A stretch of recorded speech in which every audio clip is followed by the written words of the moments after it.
Hello viewers, আসসালামু আলাইকুম।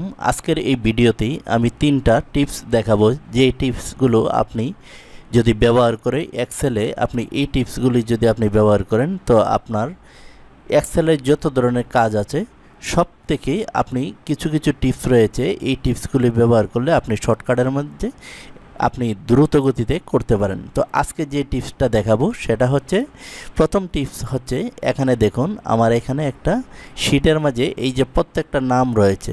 এখন আপনাকে বলা হলো যে এইখানে যতগুলো নাম রয়েছে ঠিক মাঝখানে একটি করে ইনসার্ট করো, এরকমভাবে প্রত্যেক একটার নিচে একটা ইনসার্ট হবে। তো আপনি একটা একটা করেই আপনি যখন এভাবে ইনসার্ট করবেন, দেখুন আমার এখানে কম ডাটা রয়েছে, কিন্তু আপনার এখানে যদি আরও বেশি ডাটা থাকে তাহলে আপনি সেকেন্ডের মাঝে কিভাবে করবেন সেই বিষয়টা আজকের ভিডিওতে আমরা দেখব।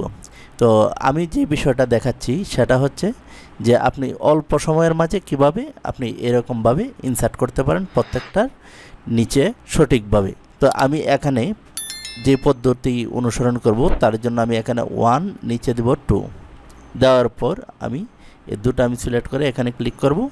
ক্লিক করার পর এই যে দেখুন আমার এখানে এই যে সবকটাতেই এখানে যে কটা রুর মাঝে রয়েছে সবকটা রুর মাঝেই কিন্তু আপনার এরকমভাবে নাম্বারটা, সিরিয়াল নাম্বারটা চলে আসছে। তারপর আমি এইভাবে কপি করব। কপি করে আমি কন্ট্রোল বি দিয়ে অথবা মাউস দিয়ে এটা আমি এখানে পেস্ট করে দেব। এই যে দেখুন পেস্ট করে দিয়েছি, আমার কাজ প্রায় শেষ। তো এটা আমি সিলেক্ট করে দেব। সিলেক্ট করে আমি এই যে এখানে চলে আসবো। এখানে দেখুন শর্ট ফিল্টার, এখান থেকে উপরেরটা শর্ট স্মলার লার্জেস্ট, এটাতে আমি ক্লিক করব। উপরে ক্লিক করার সঙ্গে সঙ্গে এরকম একটা ইন্টারফেস চলে আসবে। আসার পর এক্সপ্যান্ড দ্য সেকশন, উপরেরটা সিলেক্ট থাকবে। তারপর আমরা এখানে ক্লিক করব। এই যে দেখুন এখানে কিন্তু সুন্দরভাবে কিন্তু একটার পরে একটা সবকটাই কিন্তু এখানে নিচে কিন্তু একটা করে রো ইনসার্ট হয়ে গিয়েছে। তারপরে আমরা কেটে দেব। এই যে এখন আমরা কেটে দিয়ে আমরা যদি এখানে এটা যদি আমরা বর্ডার দিয়ে দিই তাহলে কিন্তু আমাদের কাজটা ঠিক উপরটার মতো হয়ে যাবে। এই যে দেখুন, তো আমরা এই প্রথম টিপসটা দেখে আমরা বুঝতে পারলাম যে কিভাবে রো ইনসার্ট করতে হয়। তারপর আমরা দেখব দ্বিতীয় টিপস। তো 2 নম্বর টিপসটা হচ্ছে, এখানে দেখুন আমার এখানে একটা কলামের মাঝে কিছু নাম্বার এবং নাম রয়েছে। এখন আপনাকে বলা হলো যে এখানে যে নাম্বারগুলো রয়েছে এই নাম্বারগুলো শুধু আপনি এরকমভাবে আপনি দেন। তো আপনি কি করবেন, একটি একটি করে এইভাবে কপি করে আপনি এখানে এনে পেস্ট করবেন, একটি একটি করে কপি করে এনে পেস্ট করবেন না। আপনি এখানে যদি আপনার এখানে 1 লক্ষ ডাটাও যদি আপনার থাকে, সবকটাকে আপনি একটি ফর্মুলার দ্বারাই আপনি এখানে নিয়ে আসতে পারেন। তো এটা বিভিন্নভাবে আনা যায়। আমি কয়েকটি টিপস আমি এই পুতুল টিচ ইউটিউব চ্যানেল এবং পুতুল আলতা ফেসবুক পেজ এবং পুতুল টিচ ফেসবুক পেজে আমি বিভিন্ন ধরনের এক্সেলের এই ধরনের টিপস আমি শেয়ার করেছি। আর আজকেরটা দেখাবো একটু ভিন্নভাবে। তো তার জন্য আমি প্রথমেই এখানে আমি সমান সমান দেব।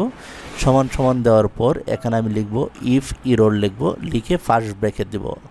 এই যে ইফ ইরর লিখে যখন আমি ফার্স্ট ব্র্যাকেট দিয়েছি তারপর এটা আমি সিলেক্ট করে দেব। সিলেক্ট করার পর আমি পূরণ দেব। পূরণ দিয়ে আমি 1 দেব। 1 দিয়ে আমি কমা দেব। কমা দেওয়ার পর এখানে আমি ডাবল ইনভাইটেড কমা দেব। ডাবল ইনভাইটেড কমা দিয়ে লাস্ট ব্র্যাকেট দিয়ে আমি ইন্টারে ক্লিক করব। এখন দেখুন এখানে কিন্তু একদম সাদা হয়ে গিয়েছে, ভয়ের কোনো কারণ নেই। আমি এটা টেনে যখন ফ্রি হ্যান্ডেল করে দিব, এবার টেনে দিব, তখন এই যে দেখুন অটোমেটিকভাবে এই নাম্বারগুলো এখানে চলে আসছে। তো ভিউয়ার্স, আপনারা দেখলেন 2 নম্বর টিপস। এখন আমরা দেখব 3 নম্বর টিপস। তো সর্বশেষ 3 নম্বর টিপসটা হচ্ছে, এখানে দেখুন আমি বেশ কিছু নাম লিখে রেখেছি। তো আমি অল্প কয়েকটা নাম লিখে আপনাদেরকে দেখাচ্ছি। আপনাদের এখানে হয়তো শীট আরও বেশি দেখবে। অনেক সময় দেখা যায় যে আমরা এক্সেলের মাঝে এরকম কোনো কিছু লেখার মাঝে এরকম স্পেস থাকে, এরকম দূরে দূরে দূরে দূরে লেখা থাকে। তো আপনাকে বলা হলো যে এই লেখাগুলোকে আপনি ঠিক এরকমভাবে সুন্দর করে সাজিয়ে দেন। ধরুন আপনাকে 1 লক্ষ নাম দেওয়া হলো, প্রত্যেকটা নাম কি এরকমভাবে দিবেন। তখন আপনি কিভাবে করবেন, আপনি এখানে ডাবল ক্লিক করে এইভাবে আপনি একটি একটি করে যখন আপনি এরকমভাবে সাজাতে যাবেন তখন দেখবেন যে আপনার অনেকটা সময় ব্যয় হবে। তো আপনি অল্প সময়ে কিভাবে একটি টিপস ব্যবহার করে সেকেন্ডের মাঝে আপনি সব কিছু করতে পারেন, এই বিষয়টা আজকে দেখাবো। তো তার জন্য আমি এখানে সমান সমান দেব। তারপর আমি এখানে লিখব TR আই লিখে ফার্স্ট ব্র্যাকেট দিব, এই যে দেখুন ট্রিম লিখে ফার্স্ট ব্র্যাকেট দিয়ে আমি এই যে লেখাটা রয়েছে এটা আমি সিলেক্ট করে দেব। তো এটা আমি সিলেক্ট করে যখন দেব তারপর আমি লাস্ট ব্র্যাকেট দেব। তো লাস্ট ব্র্যাকেট দিয়ে আমি কিবোর্ড থেকে ইন্টারে ক্লিক করব। ইন্টারে ক্লিক করার সঙ্গে সঙ্গে দেখুন এই লেখাটা ঠিক হয়ে গেছে। তারপর যখন আমি নিচ দিকে টেনে দেব, এখানে দেখুন প্রত্যেকটা লেখাই কিন্তু এজ এ সেম কোয়ালিটির হয়ে গিয়েছে। এই যে দেখুন এটা যেরকম এরকমভাবে আমার যে মাঝখানে যে স্পেসগুলো ছিল এগুলো অটোমেটিক রিমুভ করে দিয়েছে। তো ভিউয়ার্স, এ ধরনের টিপস যদি আরও দেখতে চান এই পুতুল টিচ ইউটিউব চ্যানেলটি সাবস্ক্রাইব করুন, আর এই যে ফেসবুক পেজটাতে দেখছেন পুতুল আলতা ফেসবুক পেজটা লাইক দিয়ে অ্যাক্টিভ থাকুন। সকলে ভালো থাকুন, আল্লাহ হাফেজ।